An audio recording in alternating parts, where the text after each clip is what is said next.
The camera flashed twice, before Isabel Hart even realized the journalist was standing in front of her.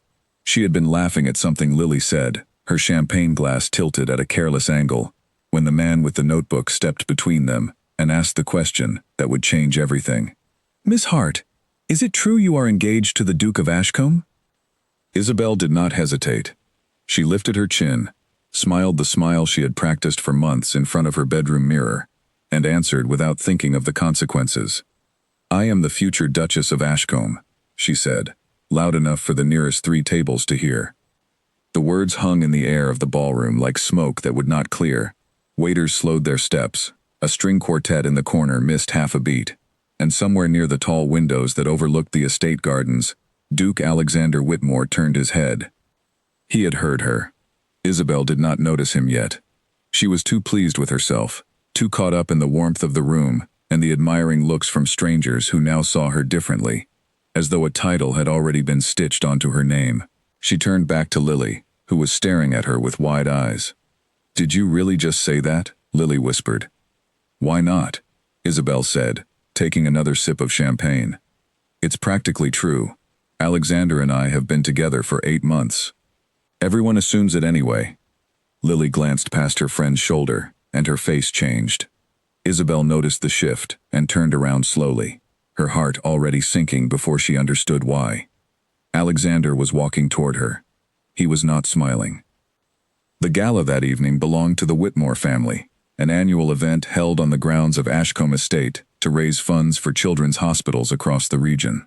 Lords, ladies, business leaders, and members of the press filled the grand hall, all dressed in their finest, all eager for a night of music, charity, and quiet gossip.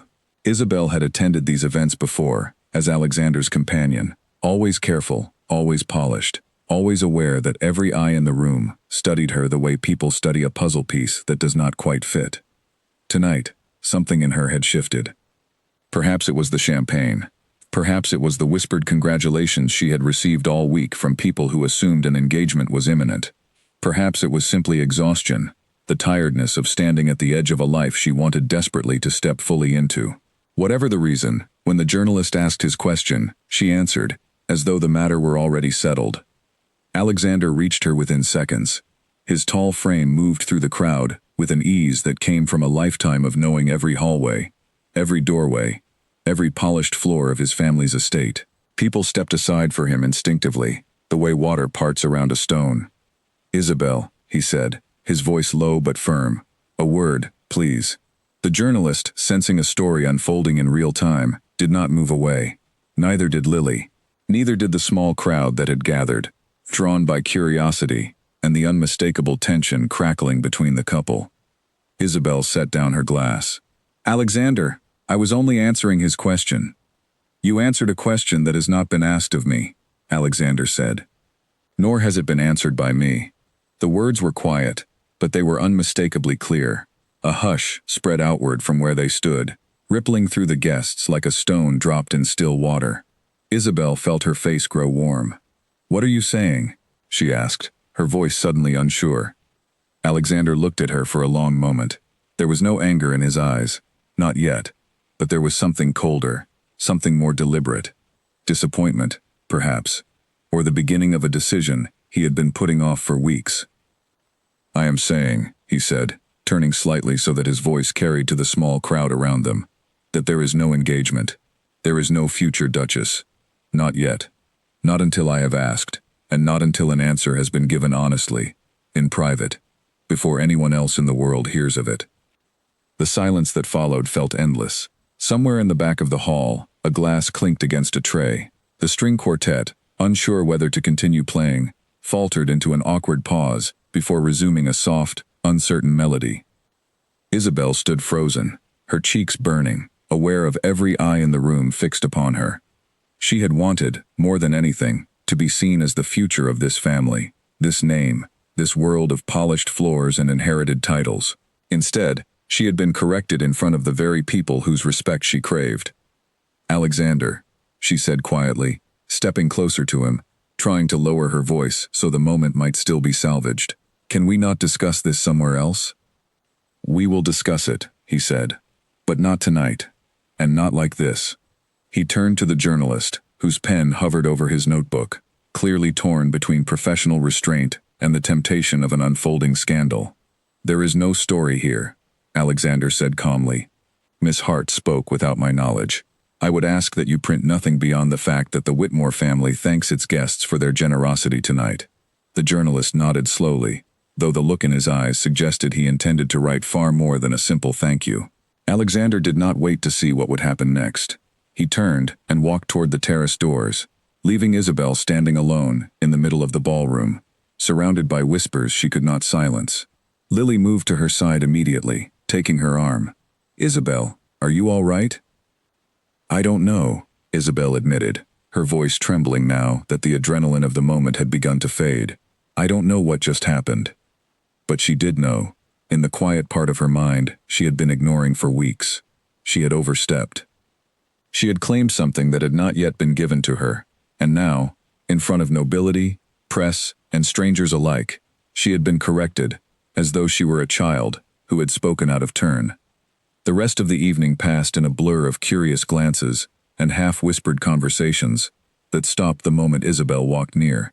She searched for Alexander twice, hoping to find him on the terrace or near the gardens, but he had disappeared into the private wings of the estate, the parts of the house reserved for family and closest staff, places Isabel had never once been invited to enter. By the time the gala ended and guests began filing toward their cars, the story had already begun to spread. Isabel caught fragments of conversation as she walked toward the entrance hall. "Did you hear what she called herself?" He corrected her right there, in front of everyone. "I always wondered if that relationship was more her idea than his." Each sentence struck her like a small stone, not enough to wound deeply on its own, but together forming a weight she could feel pressing on her chest. She kept her head high, refusing to let anyone see how deeply the humiliation had settled into her. But the moment she stepped into her car and the door closed behind her, she allowed herself to break. Lily sat beside her, saying nothing at first, simply holding her hand as the car pulled away from the estate and onto the long private road that wound through Ashcombe's grounds.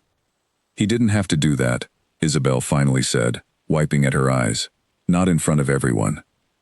"Isabel," Lily said gently, "you told a journalist you were already the Duchess, in front of half of London society. What did you think would happen?" "I thought he would understand," Isabel whispered. "I thought after 8 months, he would simply let it be." Lily said nothing, because there was nothing kind she could say that would also be true.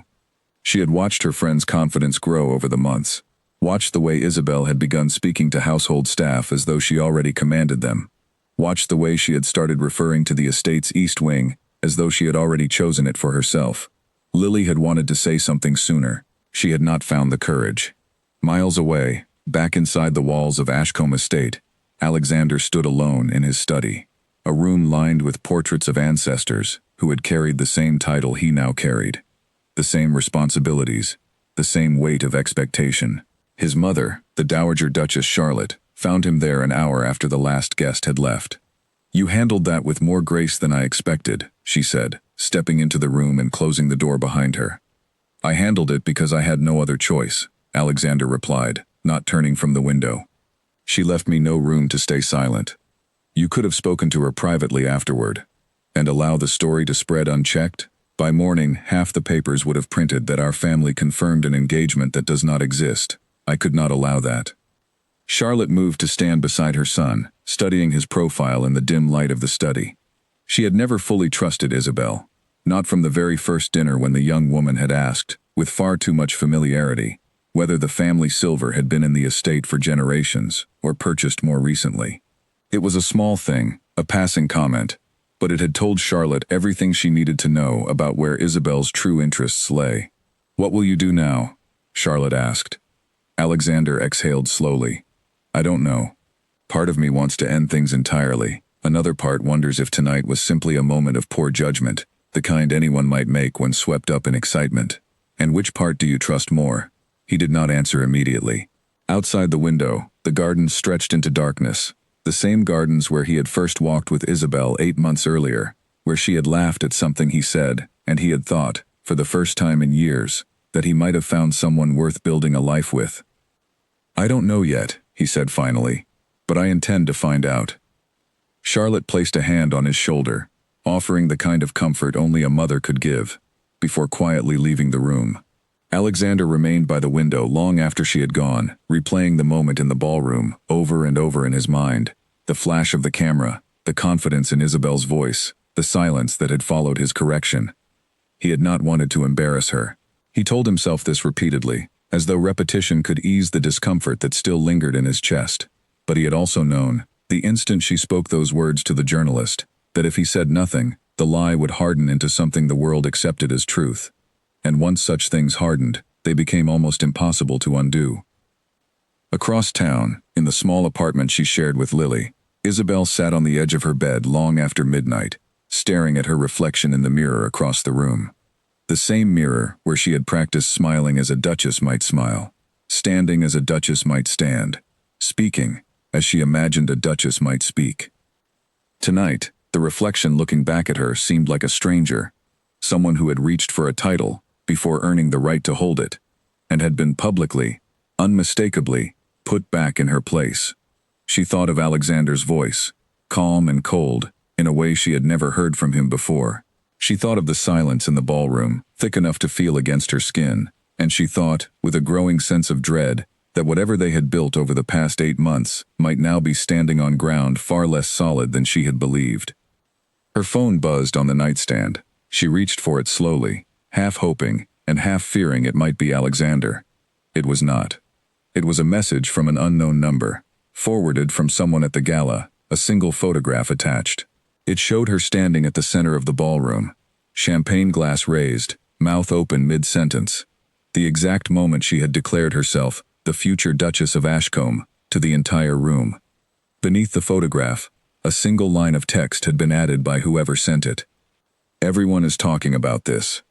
Isabel set the phone down, turned off the lamp beside her bed, and lay in the darkness for a long time, listening to the quiet hum of the city outside her window, wondering if there was any way to undo what had already been said, and knowing, deep down, that there was not. The morning after the gala, Isabel woke to 17 missed calls and a phone screen filled with notifications she could not bring herself to read.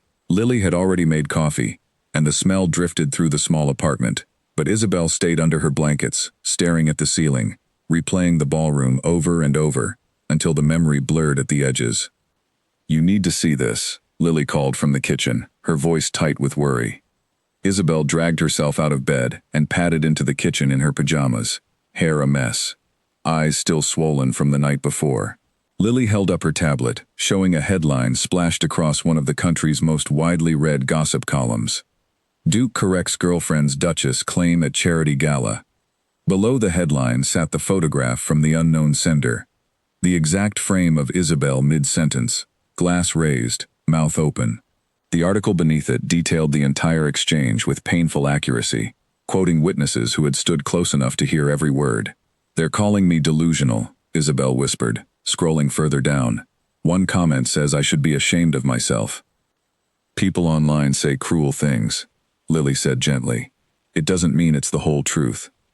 "But it is the truth, isn't it?" Isabel set the tablet down, her hands trembling slightly. "I said something I had no right to say, and he corrected me in front of everyone, because I left him no choice." Lily poured a cup of coffee and slid it across the counter. "What are you going to do?" Isabel wrapped her hands around the warm mug, staring into the dark liquid, as though it might offer an answer. "I need to speak to him. Properly. Not through messages, not through people who saw what happened. I need to look him in the eye and understand where we truly stand." She reached for her phone and, after a long moment of hesitation, typed a message to Alexander. She kept it simple, stripped of excuses, stripped of the pride that had gotten her into trouble the night before. "I am sorry for what I said. I would like to speak with you, whenever you are ready." She sent it before she could second-guess herself, then set the phone face down on the counter and forced herself to eat breakfast, though the food tasted like nothing at all. 3 hours passed before he replied. "Come to the estate at 4 o'clock. We will speak in the study." The message was short, formal, nothing like the warmth Isabel had grown used to over the past 8 months. She read it twice, feeling a chill settle over her despite the warmth of the kitchen. "He wants to see me at 4, she told Lily, "in his study. Not the garden, not the sitting room, the study. That sounds serious, Lily said.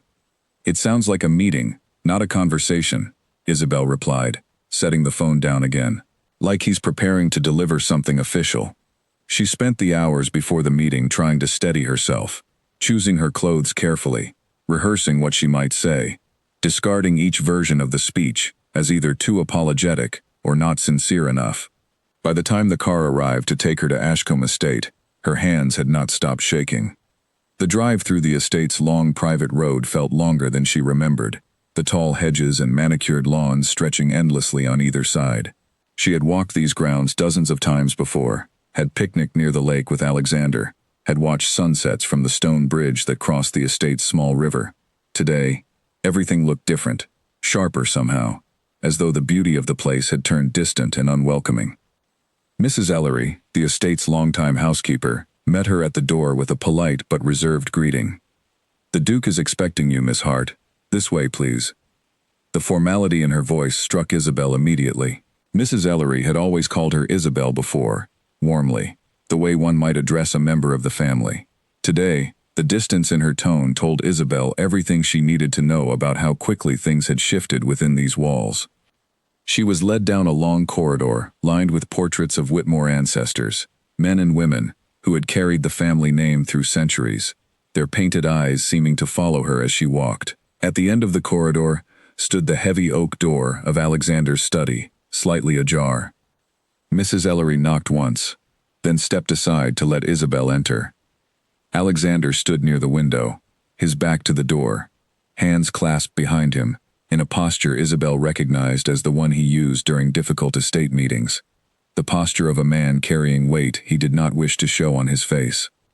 "Alexander," she said softly. He turned. His expression was calm, controlled, but his eyes carried the same weariness she had seen the night before. "Sit, please," he said, gesturing to the chair across from his desk. Isabel sat, smoothing her skirt with hands that would not stay still.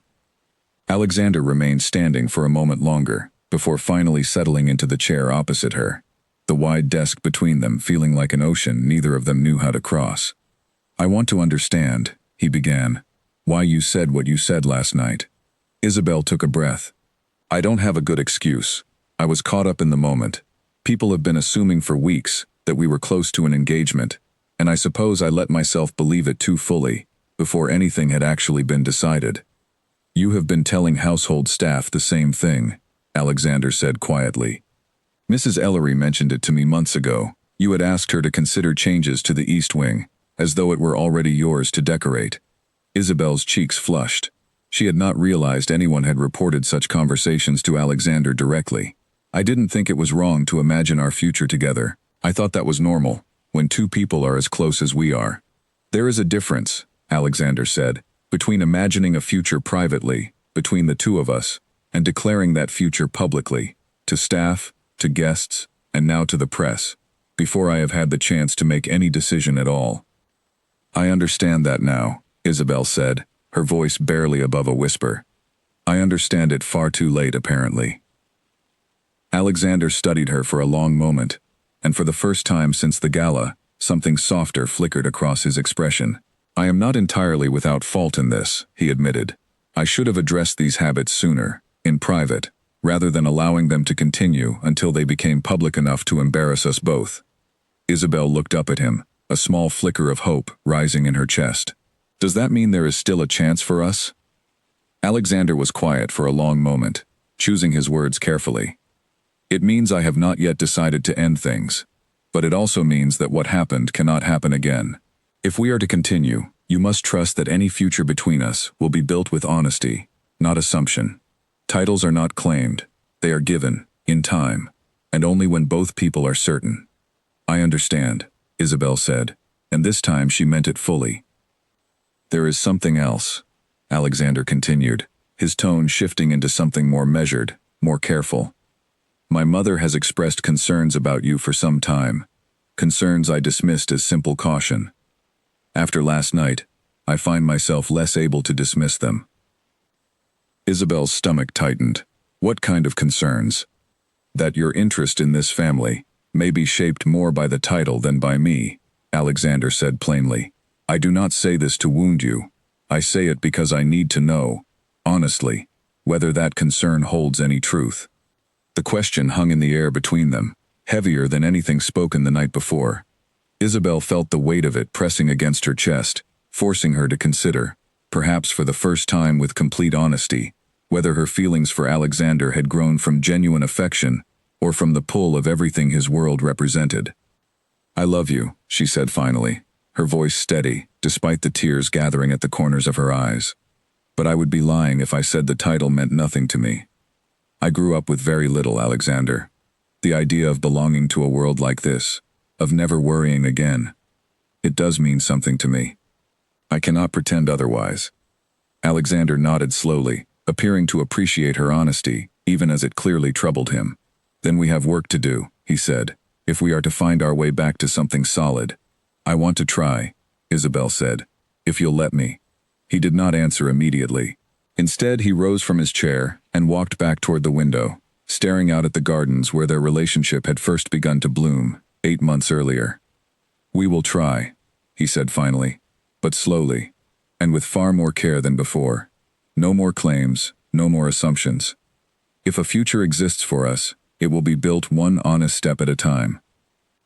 Isabel rose from her chair and crossed the room to stand beside him, close enough to feel the warmth radiating from him, but careful not to reach for his hand, aware that trust, once shaken, could not simply be gathered back in an instant.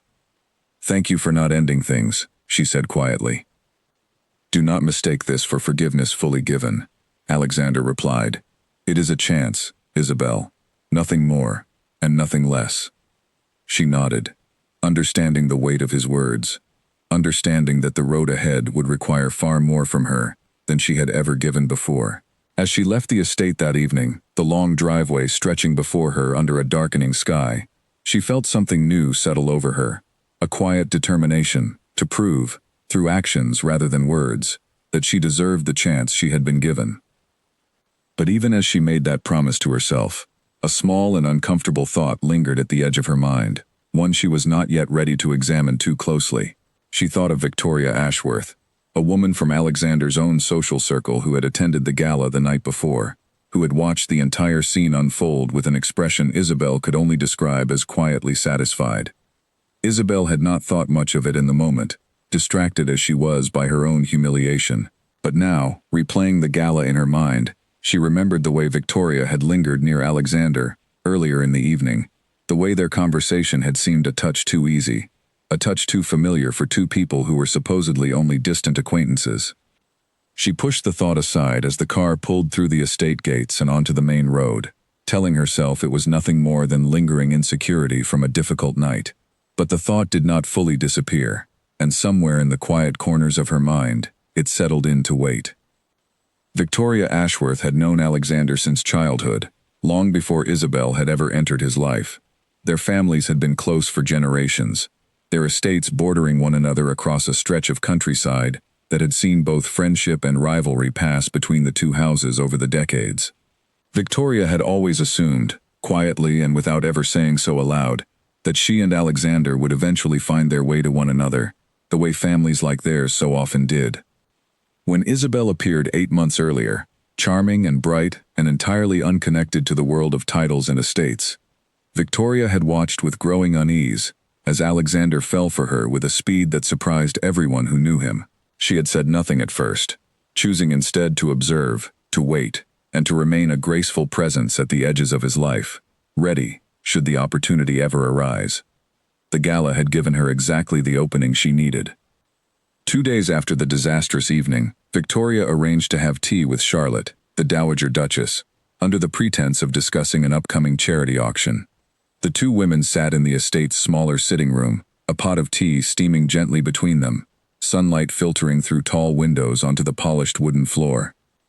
"I do hope Alexander is not too shaken by the incident at the gala," Victoria said carefully, stirring her tea with practiced ease.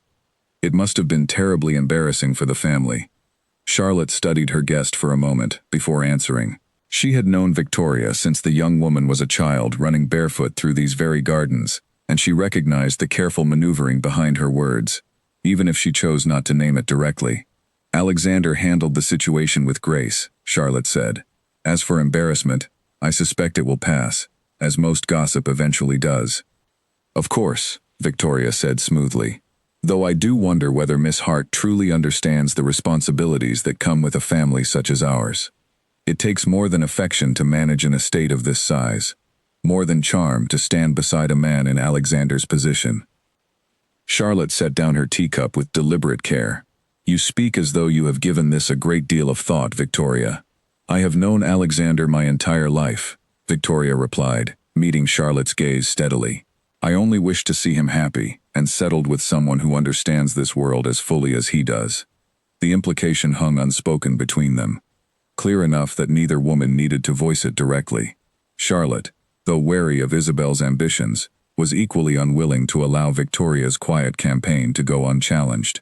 She had lived long enough within these walls to recognize the difference between genuine concern and calculated positioning. Alexander is a grown man, Charlotte said finally, fully capable of deciding his own future, without guidance from either of us. Whatever happens between him and Isabel will happen according to his own judgment, not the wishes of anyone standing at the edges of his life. Victoria smiled politely, though something colder flickered briefly behind her eyes. Of course, Your Grace. I only meant to express my concern as a friend. The conversation moved on to safer topics, the charity auction, the weather, the upcoming social calendar. But Charlotte found herself thinking of the exchange long after Victoria had departed, wondering how much of the young woman's concern was genuine, and how much was simply the opening move of a much longer game. Meanwhile, across the estate grounds, Isabel had begun the slow and difficult work of rebuilding trust. She arrived each afternoon that week, not with expectations of grand gestures or reconciliation, but simply to spend time with Alexander in ways that asks nothing of the future. They walked the gardens together, spoke of ordinary things, allowed the silence between them to soften gradually, rather than forcing conversations neither of them was ready to have. On the fourth day, as they walked along the stone bridge overlooking the estate's small river, Alexander finally broached the subject that had been sitting unspoken between them since their conversation in the study. Victoria came to see my mother yesterday, he said, watching the water ripple beneath the bridge. Isabel's chest tightened. What did she want? Ostensibly, to discuss a charity auction, Alexander said. But my mother suspects there was more beneath the surface. Do you think there was? Isabel asked carefully, trying to keep her voice light despite the unease growing inside her. Alexander turned to face her, his expression unreadable. Victoria and I have known each other since childhood. Our families have always hoped, in a quiet way, that something might eventually develop between us. I have never shared that hope, but I would be lying if I said the possibility had never been mentioned to me. Isabel felt something cold settle in her stomach. Do you have feelings for her? No, Alexander said, without hesitation. But I want you to understand the world you are entering, Isabel. There will always be people at the edges of it, watching for weakness, waiting for an opportunity. What happened at the gala did not simply embarrass us. It gave others an opening they had been waiting for. Isabel absorbed this slowly, understanding for the first time the true scope of what her single moment of pride had cost her. It was not only Alexander's trust she needed to rebuild, but her standing within an entire world that had been watching, waiting, ready to judge her the moment she faltered. I won't give her another opening, Isabel said quietly, determination hardening in her voice. I promise you that. Alexander studied her for a long moment, before nodding slowly. Then let us continue, carefully, and see where honesty leads us. They walked on in silence, the weight of the conversation settling between them, neither entirely at ease, but both willing, for now, to continue forward. That evening, back at her apartment, Isabel found herself unable to sleep, her mind circling endlessly around the conversation on the bridge. She had known, in an abstract way, that entering Alexander's world meant entering a world of scrutiny and rivalry, but she had not fully understood, until now, how quickly others might move to take advantage of any crack in their relationship. She thought of Victoria's composed elegance, the effortless way she seemed to belong within Ashcomb's walls, a belonging Isabel still felt she was fighting to earn. She thought of Charlotte's careful, measured tone whenever she spoke of the future, and she wondered how many others within that world were quietly waiting for her to fail. Lily found her still awake near midnight, sitting at the small kitchen table with a cup of untouched tea, growing cold in front of her. "You should be resting," Lily said, settling into the chair across from her. "I keep thinking about everything I still don't understand," Isabel admitted. "About Victoria, about the family's expectations, about how much I still have to prove." "Do you regret it?" Lily asked gently. "All of this? The relationship, the world it's pulling you into?" Isabel considered the question carefully before answering. "No," she said finally. "I regret how I acted at the gala. I regret giving people a reason to doubt me. But I don't regret loving him. And I don't regret wanting a future with him. Even if that future comes with more challenges than I first realized." Lily reached across the table and squeezed her friend's hand. "Then keep proving it. One day at a time. That's all anyone can do." Isabel nodded, drawing strength from her friend's quiet support, and resolved once again to move forward with the kind of care and honesty Alexander had asked of her, even as she sensed, somewhere in the back of her mind, that the road ahead would not be an easy one. 3 days later, an invitation arrived at the estate, addressed to both Alexander and Isabel, for a formal dinner hosted by Victoria's family at their neighboring estate. Alexander read the invitation twice before showing it to Isabel, his expression carefully neutral. "We don't have to attend," he said, "given everything that has happened." But Isabel, feeling a surge of determination rise within her, shook her head firmly. "We should attend," she said. "I need to prove to your family, to Victoria, and to myself, that I can conduct myself with the grace this world requires. Hiding away will only confirm every doubt anyone has about me." Alexander studied her for a long moment, something like respect flickering across his features. "Very well," he said. "We will attend together, and we will face whatever waits for us there." Isabel nodded, steadying herself for the challenge ahead, unaware of just how carefully Victoria had already begun preparing for the evening, and unaware of the quiet trap being set for her within the walls of a home she had never once visited before. The Ashworth estate sat nestled among rolling hills, its stone walls softened by centuries of ivy, and its gardens arranged with the kind of precision that spoke of generations of careful planning. Isabel had heard of the estate before, had seen photographs in society magazines, but standing before its towering entrance for the first time, she felt smaller than she had expected to feel. Alexander walked beside her, his hand resting lightly at the small of her back, a quiet gesture of support, as they climbed the front steps together. "Remember," he said softly, "you belong here as much as anyone." Isabel nodded, though the words did little to steady the nervous flutter in her chest. The doors opened before they could knock, revealing Victoria, standing in the entrance hall, dressed in deep emerald silk that caught the light of the chandeliers overhead. "Alexander," Victoria said warmly, extending both hands to greet him. "And Isabel, how lovely that you both could come." Her smile toward Isabel was polite, perfectly measured, the kind of expression that revealed nothing of what lay beneath it. Isabel returned the smile with equal composure, determined not to let any flicker of unease show on her face. "Thank you for the invitation," Isabel said. "Your home is beautiful." "You are too kind," Victoria replied. "Please, come through. Dinner will be served shortly, but there are a few guests I would love for you both to meet first." She led them through a series of elegant rooms, introducing Alexander to business associates and old family friends, each greeting warm and familiar, each conversation flowing easily around him. Isabel stood at his side, smiling and nodding through introductions, aware of the subtle way Victoria seemed to guide the conversations, steering topics toward estate matters, family histories, and social customs Isabel had little knowledge of. At one point, as they stood near a group of guests, discussing an upcoming hunting season tradition, specific to the region, Victoria turned to Isabel with an innocent expression. "I imagine this must all be quite new to you, Isabel. Alexander mentioned you grew up in the city." The comment was delivered lightly, almost kindly, but Isabel felt the subtle sting behind it, the quiet reminder to everyone listening that she came from a world entirely different from theirs. "It is new," Isabel admitted honestly, refusing to be flustered. "But I find I enjoy learning new things. It keeps life interesting, don't you think?"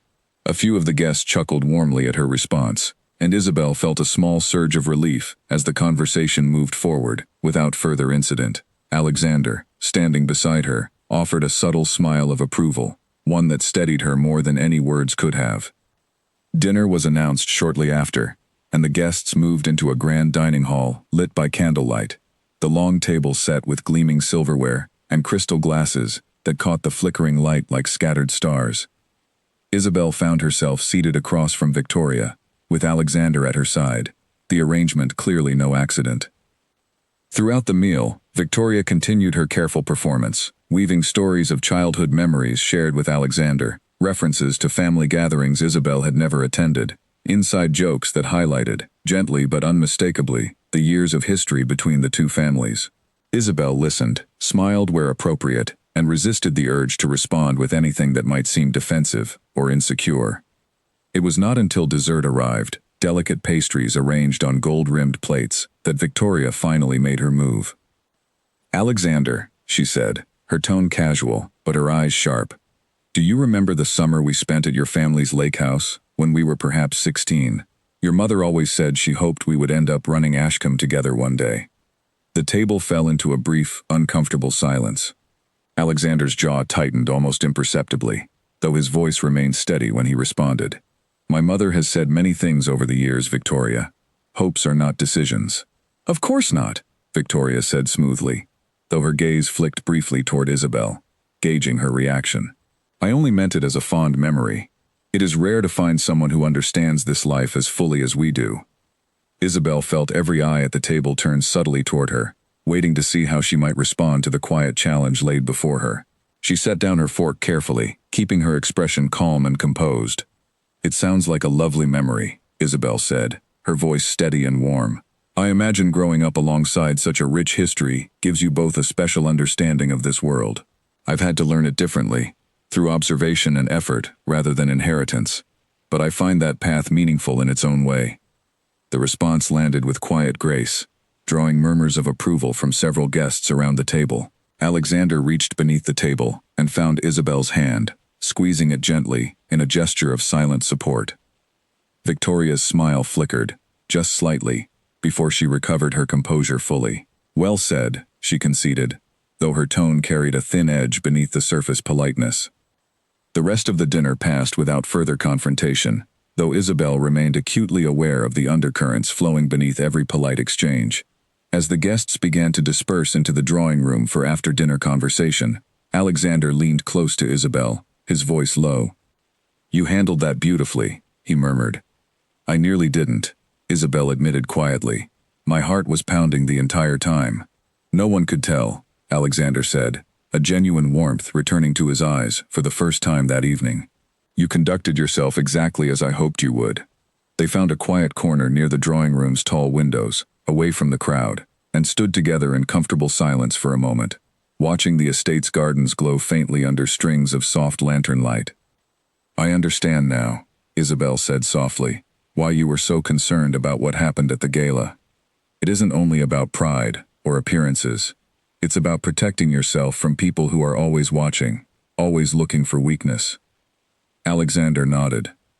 "This world can be beautiful, Isabel, but it can also be unforgiving. Every misstep is remembered. Every moment of weakness is noted and used, sometimes years later, in ways you cannot predict. Not for the sake of the title, but so that I never again put you, or myself, in the position we were in after the gala." Alexander studied her for a long moment, something soft and genuine passing across his features. "I believe you," he said quietly. "And that belief matters more to me than anything Victoria might say at a dinner table."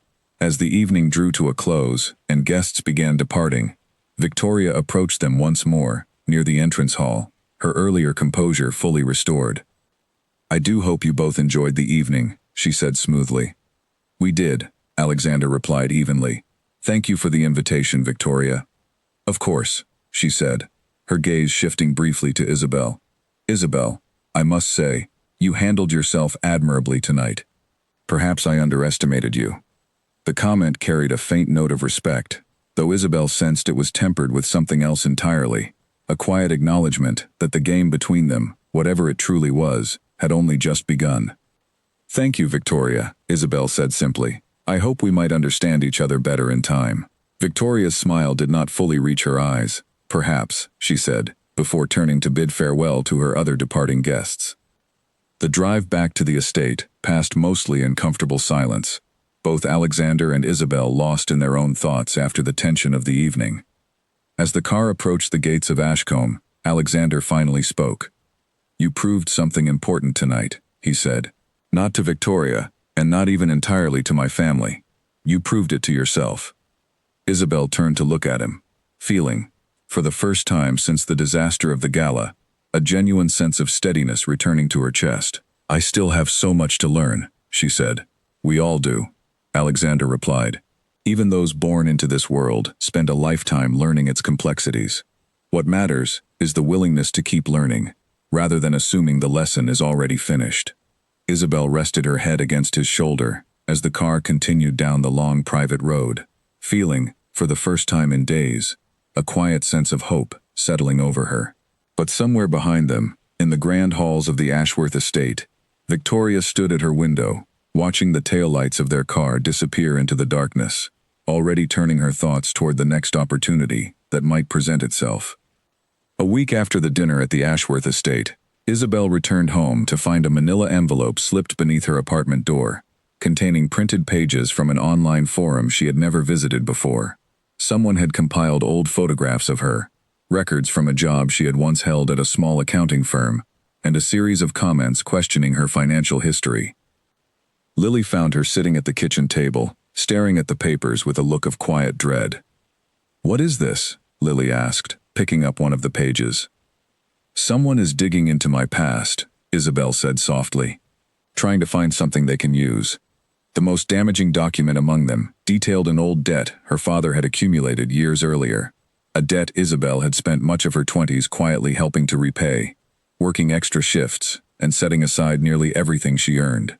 It was not a crime, not a scandal in any real sense, but presented alongside insinuations of financial desperation.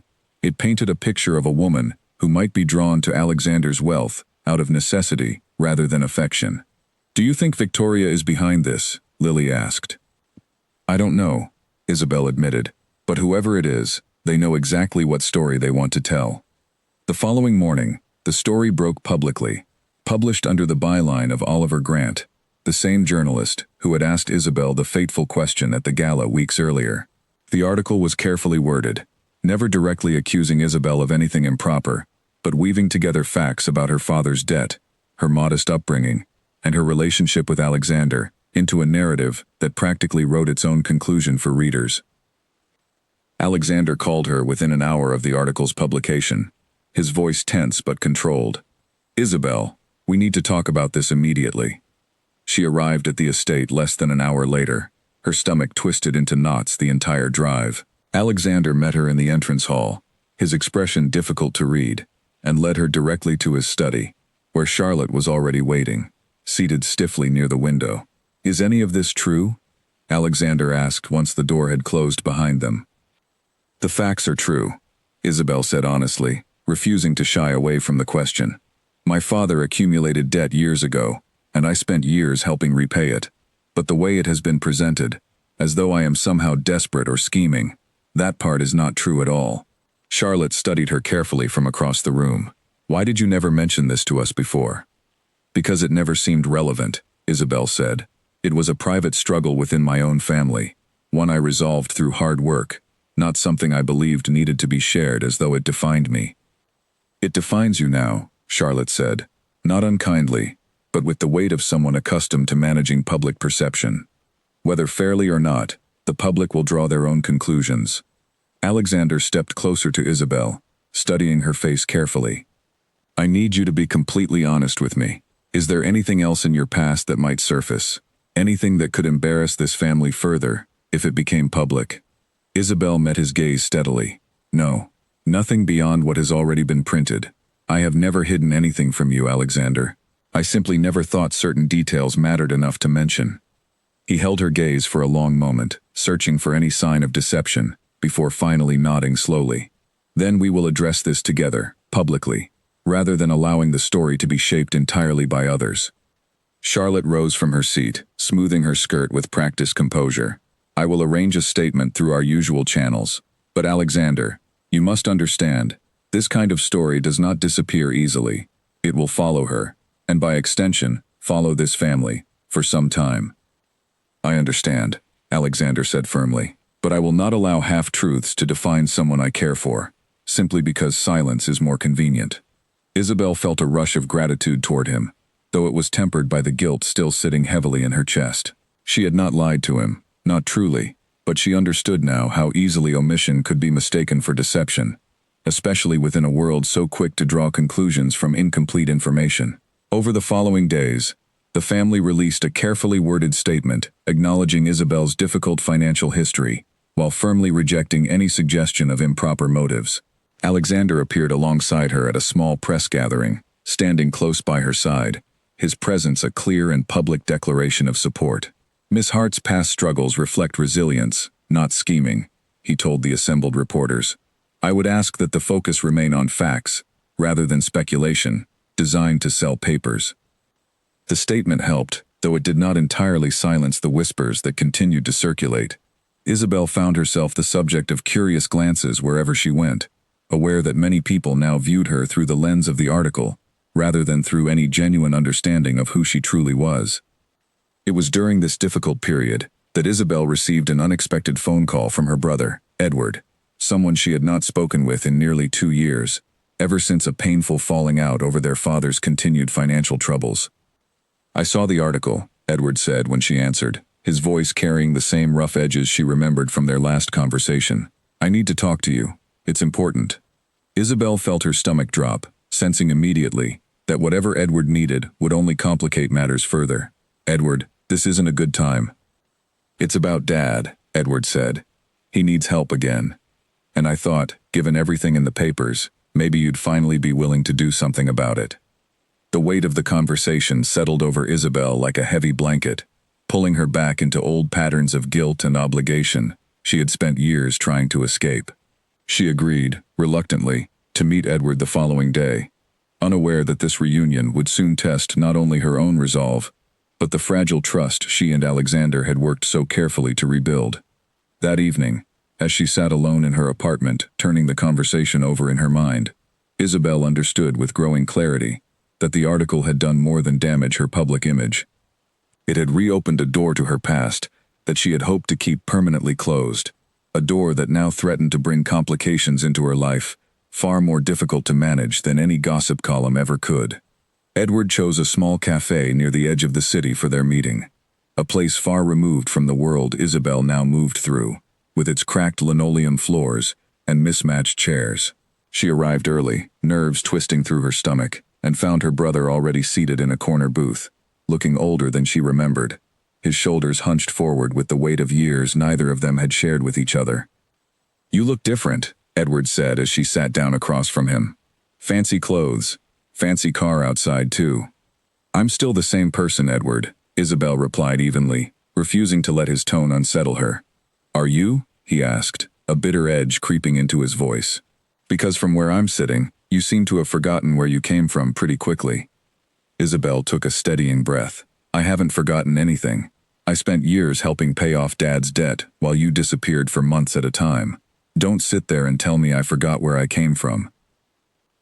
Edward's jaw tightened, but he said nothing in response, aware perhaps that her words carried more truth than he wished to admit. Dad's in trouble again, he said finally. Worse this time. He owes money to people who don't exactly send polite letters when payments are late. How much? Isabel asked, dreading the answer. Edward named a figure that made her stomach twist painfully. It was not an amount she could easily produce on her own, not without significant sacrifice, and certainly not without raising uncomfortable questions about where such money might come from. I can't just hand over that kind of money, Edward, she said, not without explaining where it's going, and not without it becoming another headline about the family I'm involved with. So that's it then, Edward said, his voice rising slightly. You've got access to more money than either of us could dream of, and you're going to let Dad face whatever consequences come, just to protect your precious reputation? That's not fair, Isabel said, her voice tightening with frustration. I am trying to build something honest with Alexander, something built on trust. If I start secretly funneling money to cover Dad's debts without telling him, I am doing exactly what everyone already suspects me of, using this relationship for financial gain. Edward studied her for a long moment, something shifting behind his frustration. Then tell him, he said. If it's really about honesty, tell him everything, and let him decide whether he still wants anything to do with a family this messy. The suggestion terrified Isabel more than she wanted to admit, but she recognized the truth in it immediately. Hiding this situation, managing it quietly on her own, would only recreate the very pattern of secrecy that had already caused so much damage between her and Alexander. "I'll talk to him," she said finally, "but I won't make promises about money before I do." Edward nodded slowly, some of the tension easing from his shoulders. "I didn't come here to fight with you, Isabel. I came because I didn't know who else to ask." "I know," Isabel said softly, reaching across the table to briefly squeeze her brother's hand, an old gesture of comfort neither of them had offered the other in years. "We'll figure something out. Together, this time." That evening, Isabel returned to the estate and found Alexander in the small sitting room adjoining his study, reviewing paperwork with quiet concentration. He looked up as she entered, immediately noting the tension in her expression. "What's happened?" he asked, setting aside his papers. Isabel sat down across from him and, without further hesitation, explained everything. Her brother's call, her father's renewed debt, the pressure Edward had placed on her, and her own fear of what asking for help might mean for how Alexander perceived her.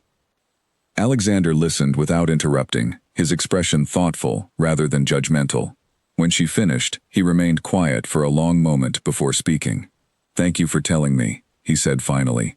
Immediately, rather than trying to manage it alone. "I almost didn't," Isabel admitted. "I was terrified you would see it as proof of everything the article suggested." "I understand the fear," Alexander said, "but hiding it would have confirmed far more than telling me ever could. This, Isabel, this honesty, is exactly what I asked of you after the gala." Relief flooded through her, though a lingering worry remained. "What do we do about the debt itself? I don't have the means to cover it, not without help." Alexander considered this carefully. "I am willing to help, but not in secret, and not as a solution you hide from the world. If we are to address this, we do so openly, as something my family chooses to support, not something concealed as though it were shameful." "Won't that only fuel more speculation?" Isabel asked. "Perhaps," Alexander said, "but speculation built on partial truth is far more dangerous than an honest explanation offered from the start. I would rather face criticism for helping someone I care about than allow silence to invite worse assumptions." Isabel felt tears gathering in her eyes, not from sadness, but from the overwhelming relief of being met with understanding rather than judgment. "I don't know how to thank you." "You already have," Alexander said gently, "by trusting me enough to tell the truth, even when it frightened you to do so." Together, they discussed how best to approach the situation, eventually deciding to arrange a private meeting between Alexander's financial advisor and Isabel's father, addressing the debt through proper channels rather than impulsive decisions. It would take time, careful planning, and patience from everyone involved, but for the first time since the article's publication, Isabel felt a genuine sense of hope returning to her chest. Charlotte, when informed of the situation, offered a response far more measured than Isabel had anticipated. "I appreciate that you brought this forward honestly," Charlotte said, during a brief conversation in the estate's garden the following afternoon. "It would have been far easier, and far more damaging, had we learned of it through another article." "I understand if this changes your opinion of me," Isabel said quietly. "On the contrary," Charlotte replied, studying her carefully. "It tells me something important, that when faced with difficulty, you choose honesty over convenience. That is not nothing, Isabel. In my experience, it is quite rare." The words settled over Isabel like a small, unexpected gift, the first genuine acknowledgement of respect she had received from Charlotte since the entire ordeal began. As she walked back toward the estate's main entrance that afternoon, she allowed herself, for the first time in weeks, to imagine a future where she might truly belong within this family, not because of a title she had once carelessly claimed, but because of the trust she was slowly, carefully earning through her own honest actions. Yet even as this fragile hope began to take root, Isabel remained unaware that Victoria, having learned of the unfolding situation through her own careful network of connections, was already considering how this new complication might be used to her advantage. Victoria learned of Isabel's family troubles through a mutual acquaintance who worked closely with Alexander's financial advisor.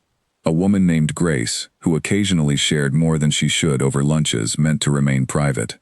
When Victoria heard the details, a debt, a struggling father, a brother pressuring Isabel for money, she recognized immediately the opportunity taking shape before her. She arranged to meet Oliver Grant, the journalist, at a quiet cafe, far from the usual circles where such meetings might draw attention. Oliver had grown cautious since the backlash following his first article, aware that pushing too hard against a family, as influential as the Whitmores, carried its own risks. But Victoria's proposal intrigued him nonetheless. "There's more to this story," Victoria said, stirring her tea slowly. "A brother pressuring her for money, a father drowning in new debt. If handled correctly, it paints a picture far more troubling than the first article ever suggested." "The family issued a statement," Oliver said carefully. "The Duke stood beside her at that press gathering. Anything I publish now needs to be airtight, or I risk losing access entirely." "Then make it airtight," Victoria said smoothly. "I am simply offering you a direction. What you do with it is entirely your own concern." Oliver studied her for a long moment, sensing clearly that Victoria's motivations extended far beyond simple concern for journalistic accuracy. "Why are you telling me this?" he asked directly. Victoria offered a thin smile. "Let us simply say that I believe the public deserves the full truth, and leave it there." Oliver left the meeting with more questions than answers, but the information Victoria had shared proved too tempting to ignore entirely. Over the following days, he began quietly reaching out to sources close to Isabel's family, gathering fragments of information that, pieced together carefully, could form the foundation of a far more damaging story than his first. Isabel remained unaware of these developments, as she focused instead on the practical matters of addressing her father's debt. Alexander's financial advisor, a measured and thoughtful man named Henry, arranged a meeting between himself, Isabel, and her father to discuss a structured repayment plan that would address the debt responsibly rather than simply erasing it through a single payment. Her father, a quiet man worn down by years of financial struggle, arrived at the meeting looking smaller and more fragile than Isabel remembered, his hands trembling slightly as he shook Henry's hand. "I never wanted this to become your burden," he told Isabel privately before the meeting began. "I am ashamed that it has." "We'll manage it properly this time," Isabel said gently, though the words carried more hope than certainty. "Together." The meeting proceeded smoothly, Henry outlining a careful plan that would allow her father to repay a portion of the debt through manageable installments, supplemented by a loan structured through the family's usual financial channels rather than any personal or secretive arrangement. It was not a perfect solution, but it offered a path forward, built on transparency rather than concealment. As they left the meeting, Isabel felt a cautious sense of relief settle over her, believing perhaps that the worst of this particular storm had finally passed. She could not have known that within days, Oliver's second article would strike with far greater force than the first, reshaping public perception once again and testing the fragile trust she had worked so carefully to rebuild. The article appeared on a quiet Tuesday morning, its headline sharper and more pointed than anything published before. "Duke's girlfriend's family debts deepen. Insiders question motives behind Whitmore financial involvement." The piece detailed, with uncomfortable accuracy, the structured repayment plan arranged through Henry, framing it not as responsible financial planning, but as evidence that Isabel's family had learned to exploit her relationship with Alexander for direct financial benefit. It quoted anonymous sources close to the family, though Isabel recognized certain phrases and details that could only have come from someone within Alexander's own circle. Alexander called her within minutes of the article's publication, his voice tight with controlled anger. "Come to the estate immediately," he said. "We need to understand how this information reached the press." When Isabel arrived, she found Charlotte already present, along with Henry, both wearing expressions of deep concern. Alexander paced near the window, the article displayed on a tablet resting on his desk. "Someone within our own circle leaked this," Alexander said, his voice tense. "The details about the repayment structure, the specific figures involved, none of that information was ever shared beyond this room." "Grace," Henry said quietly. "She was present during our initial discussions about the plan. I never suspected she might share such details." Charlotte's expression hardened. Grace has been close to Victoria for years. If information passed through her, it likely passed to Victoria as well, before finding its way to that journalist. The realization settled over the room like a heavy weight. Isabel felt her stomach twist painfully, understanding now the full scope of what had been happening beneath the surface of their careful, private efforts to address her father's debt. Victoria orchestrated this, Isabel said slowly, the pieces finally falling into place. The first article, and now this one. We cannot prove it directly, Alexander said, but the pattern is difficult to ignore. Charlotte turned to her son, her expression firm. Alexander, this cannot continue unaddressed. If Victoria is indeed behind these leaks, deliberately working to damage this family's reputation, and Isabel's standing, it must be confronted directly, not allowed to continue in the shadows. Alexander nodded slowly, a quiet resolve hardening across his features. Then we will confront it, he said, properly, and without further delay. Isabel watched him carefully, sensing a shift in his demeanor, a protective determination that extended not only toward his family's reputation, but toward her as well. Whatever uncertainty had lingered between them since the gala seemed, in this moment, to give way to something far more solid, a partnership forged through shared adversity rather than assumption or convenience. What do you intend to do? Isabel asked quietly. Alexander turned to face her fully, his expression calm but resolute. I intend to end this, once and for all, in a manner that leaves no room for further speculation, further leaks, or further attempts to undermine what we are building together. The weight of his words carried a promise Isabel had not expected, a sign that the fragile trust between them had grown into something far stronger than she had dared to hope, even as the true scope of Victoria's scheme remained only partially understood. Alexander arranged a private meeting with Victoria within days, choosing neutral ground, a quiet tea room in the city rather than either family's estate, to avoid any appearance of drama that might invite further speculation. Isabel had asked to attend, but Alexander gently insisted on handling this particular conversation alone. This is between old friends, he told her.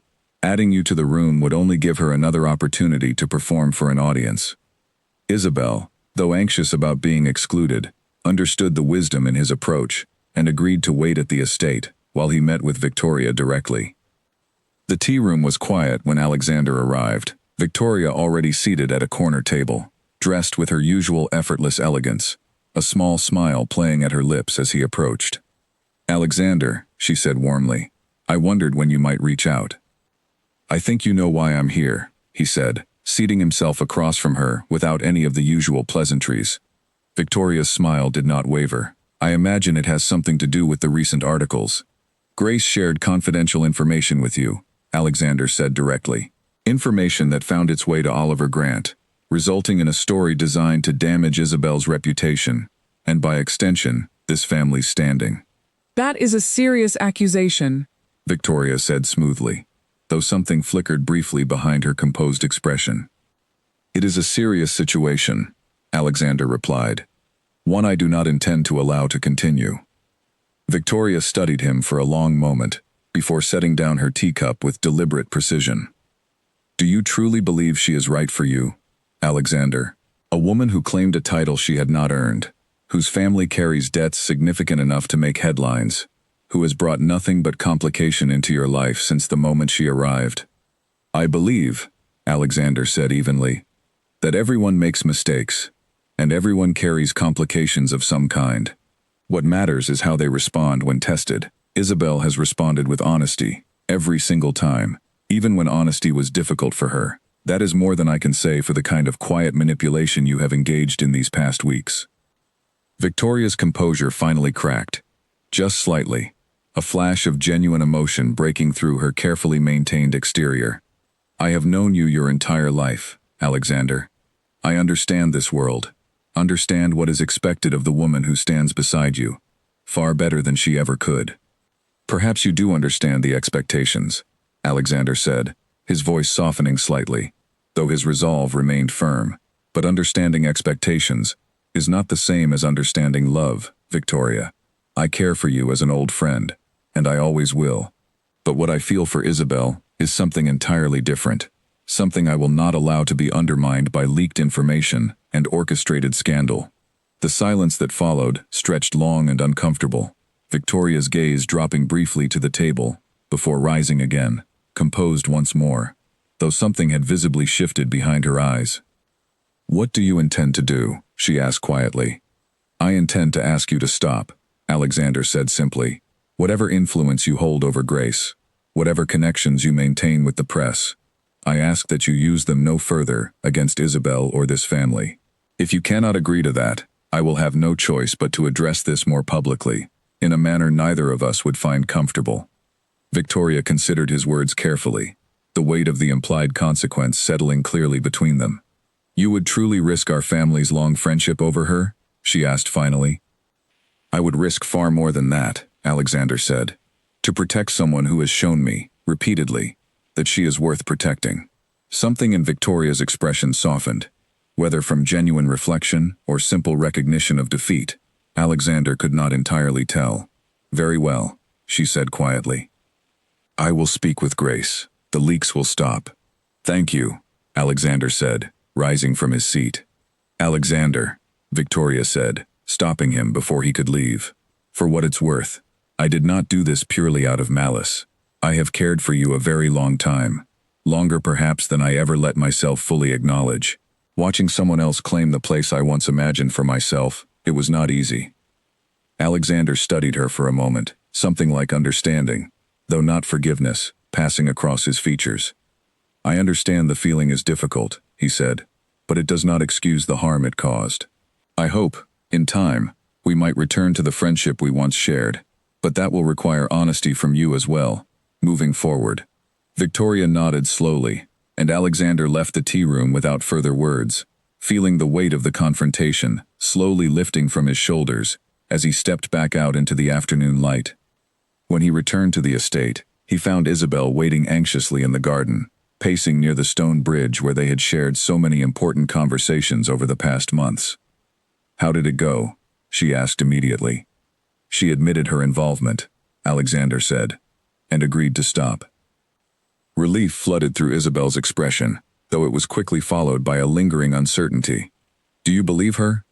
"I believe she understands the consequences of continuing," Alexander said carefully. "Whether that is enough to guarantee her full cooperation, I cannot say with complete certainty. But it is a step forward." Isabel nodded slowly, absorbing the news. "Thank you for handling this," she said, "for standing up for me, even when it meant confronting someone you've known your entire life." Alexander reached for her hand, holding it gently between both of his own. "You are worth standing up for, Isabel. I hope, after everything these past weeks have tested, that you understand that fully now." "I am beginning to," Isabel admitted, a genuine smile breaking through the tension that had gripped her for so long, "though I suspect it will take time before I fully trust that the storms have passed." "Perhaps," Alexander agreed, "but we will weather whatever comes, together, rather than allowing fear or assumption to divide us again." They stood together on the bridge as the afternoon light softened into evening, the estate's gardens glowing warmly around them, and for the first time since the disastrous gala weeks earlier, Isabel allowed herself to believe fully that whatever challenges still lay ahead, she and Alexander would face them as true partners, bound not by titles or assumptions, but by the honest trust they had fought so hard to rebuild. Yet even as this quiet hope settled between them, neither could have known that Charlotte, watching from a distant window of the estate, had already begun considering a far more significant question, one that would soon bring their entire journey to an unexpected turning point. Charlotte requested a private conversation with Alexander the following evening, meeting him in the same study where he had once confronted Isabel about her careless words at the gala. The room, once heavy with tension, now felt different somehow, as though the difficult months had softened something within its walls. "I have watched you these past weeks," Charlotte said, settling into the chair across from her son.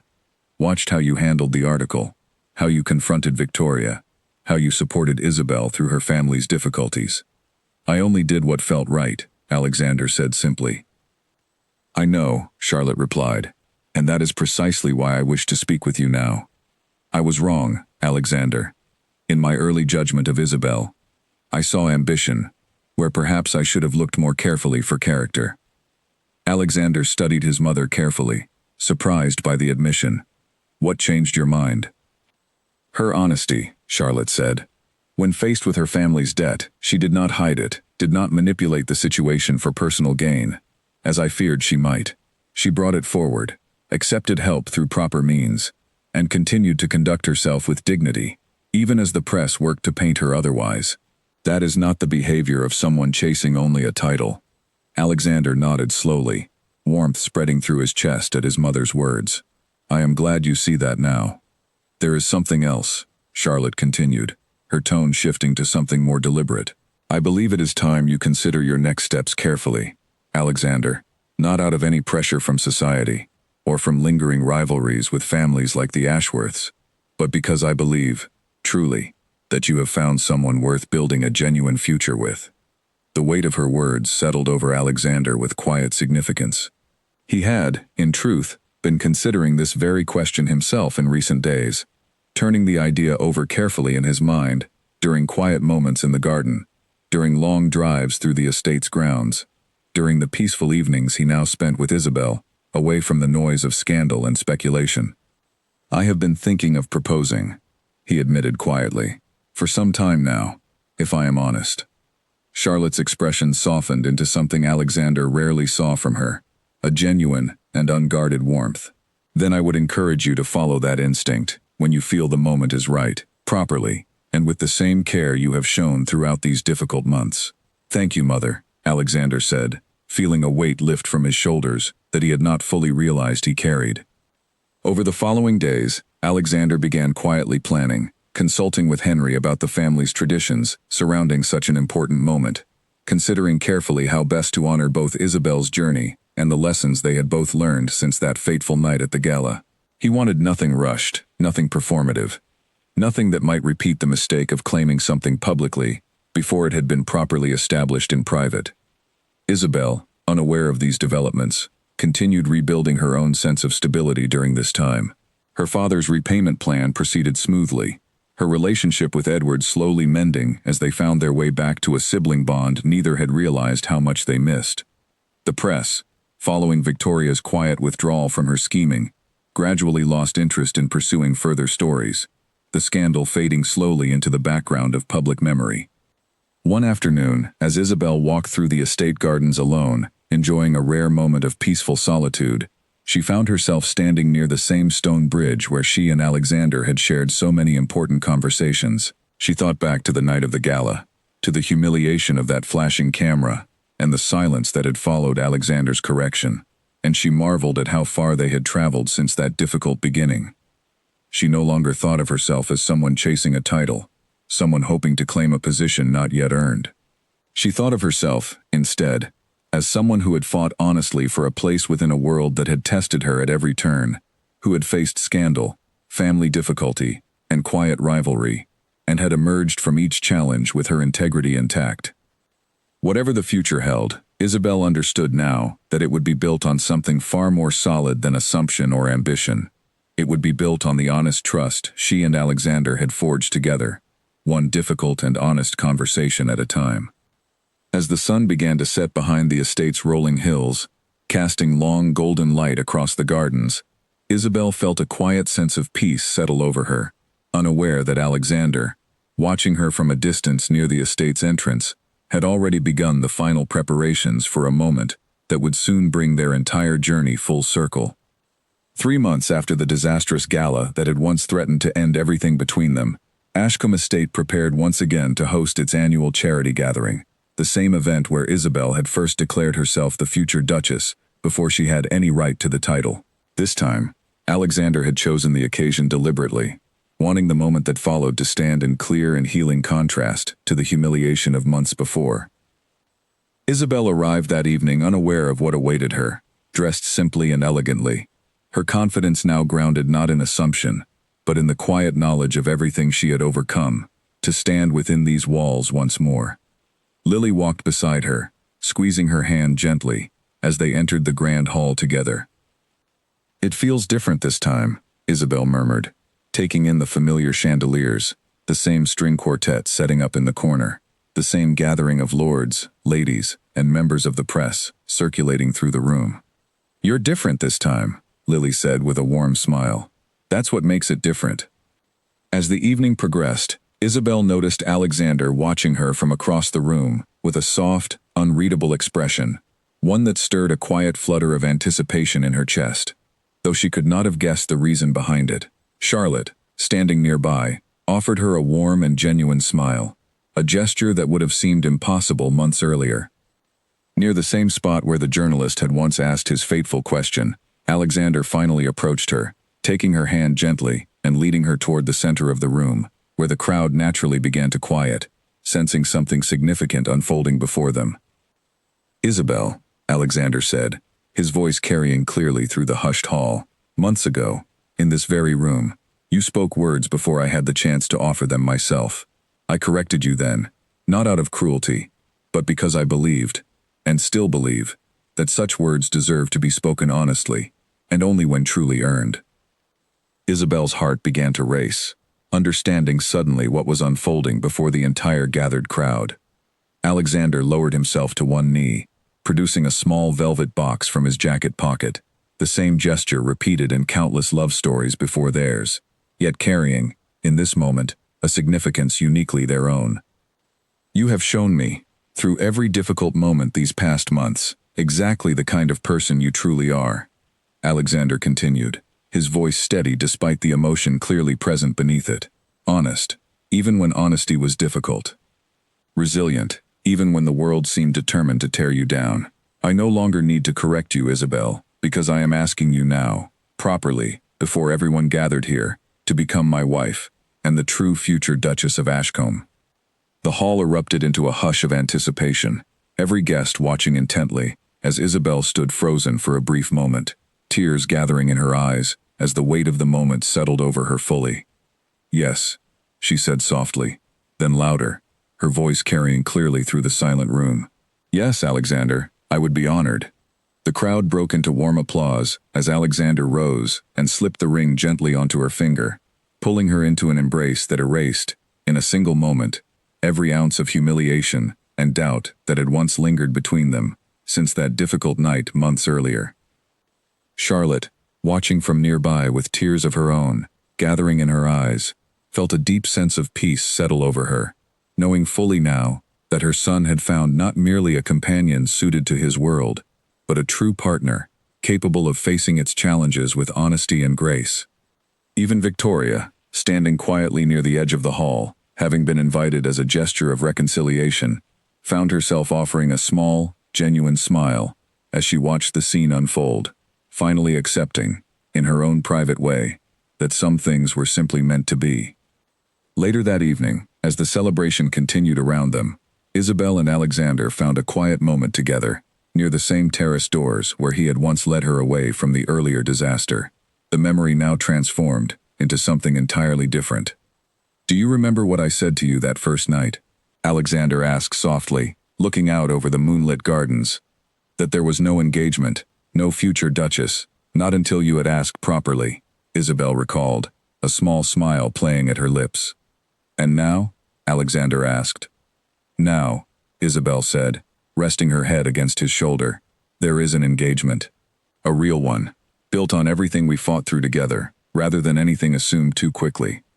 Alexander pressed a gentle kiss to the top of her head, both of them standing quietly together, as the sounds of celebration drifted softly from the hall behind them. The journey that had begun with public humiliation, family scandal, quiet rivalry, and painful honesty had finally arrived at a place of genuine partnership, one built not on the fragile foundation of assumption, but on the solid ground of trust, earned through every difficult trial along the way.